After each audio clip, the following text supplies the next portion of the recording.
Assalamualaikum warahmatullahi wabarakatuh. Nama saya Angelina Putri Faradia dari kelas akuntansi A pagi semester 5.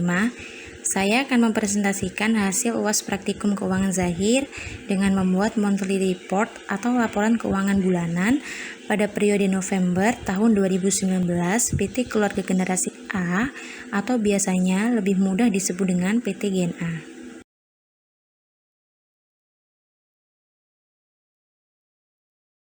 Berikut adalah CV saya.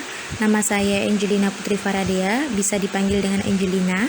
Saya sekarang sedang berkuliah di jurusan akuntansi Universitas Muhammadiyah Gresik. Saya lahir pada tanggal 20 September tahun 2000. Visi dan misi. Visi saya untuk 1 atau 2 tahun ke depan adalah saat ini lapangan pekerjaan semakin sedikit dan populasi penduduk Indonesia semakin meningkat.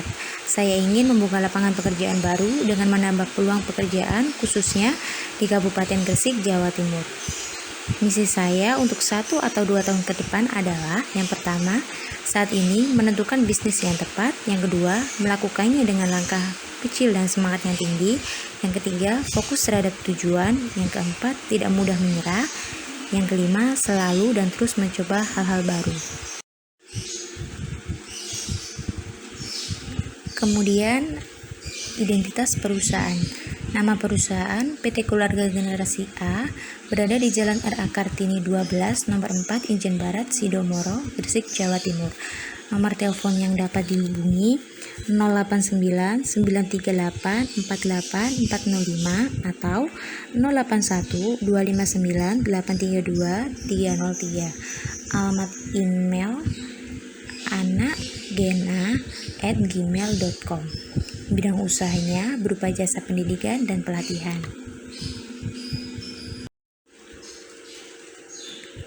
Ringkasan pengelolaan transaksi. Pengelolaan keuangan yang telah dilakukan oleh PT Keluarga Generasi A atau GenA disusun dengan standar EMKM. Semua transaksi dilakukan di buku dan disertai dengan bukti transaksi, sehingga lebih mudah untuk pelaporan keuangan agar bisa dipertanggungjawabkan.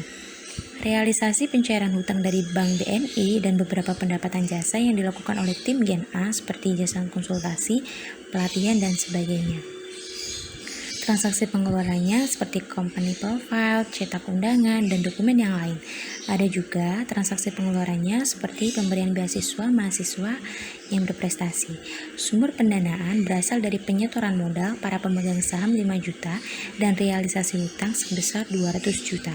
Totalnya, modal yang dimiliki 205 juta didapatkan dari saldo akhir dan kas yang dimiliki PT GenA sebesar Rp64.680.000 yang sudah dikurangi biaya-biaya operasional maupun pengeluaran usaha. Selanjutnya ada laporan keuangan. Laporan keuangan yang pertama yaitu laporan laba rugi. Laporan laba rugi dilihat dari laporan keuangan PT Keluarga Generasi A atau GenA ini mendapatkan laba sebesar Rp33.452.917. Dilihat dari pendapatan yang lebih besar dibandingkan dengan beban. Selanjutnya terdapat laporan perubahan ekuitas. Tujuan pembuatannya agar perusahaan dapat mengembangkan peningkatan atau penurunan dari aktivitas kekayaan dalam periode tertentu. Pada laporan perubahan ekuitas ini sebesar Rp38.452.917 yang nantinya modal akhir tersebut akan dipakai di laporan posisi keuangan atau neraca. Laporan posisi keuangan atau neraca.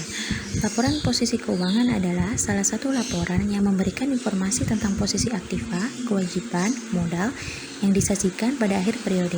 Jika dilihat dari isinya, laporan ini berfungsi sebagai dasar perhitungan tingkat pengembalian dan dasar evaluasi struktur modal perusahaan. Dan biasanya, laporan posisi keuangan atau neraca ini digunakan untuk mengenali resiko dan arus kas di masa yang akan mendatang. Pada PT Keluarga Generasi A ini, hasilnya sama antara aktiva dan pasiva, yaitu sebesar Rp403.760.000. Laporan arus kas. Laporan arus kas merupakan bagian dari laporan keuangan suatu perusahaan yang dihasilkan pada suatu periode akuntansi yang menunjukkan arus masuk dan keluar uang perusahaan. Laporan arus kas ada 3, yaitu aktivitas operasi, pendanaan, dan aktivitas investasi. Dalam laporan keuangan arus kas PT Keluarga Generasi A, total arus kasnya sama seperti arus kas yang ada di laporan keuangan, yaitu Rp64.680.000. CALK atau catatan atas laporan keuangan. CALK menyajikan informasi tentang penjelasan atau daftar terinci atau analisis atas nilai suatu pos yang disajikan dalam laporan realisasi anggaran dan neraca. Termasuk pula dalam CALK adalah penyajian informasi yang diharuskan dan dianjurkan oleh standar akuntansi pemerintahan serta pengungkapan-pengungkapan lainnya yang diperlukan untuk penyajian yang wajar atas laporan keuangan. Sekian presentasi dari saya, kurang lebihnya mohon maaf, semoga bisa bermanfaat.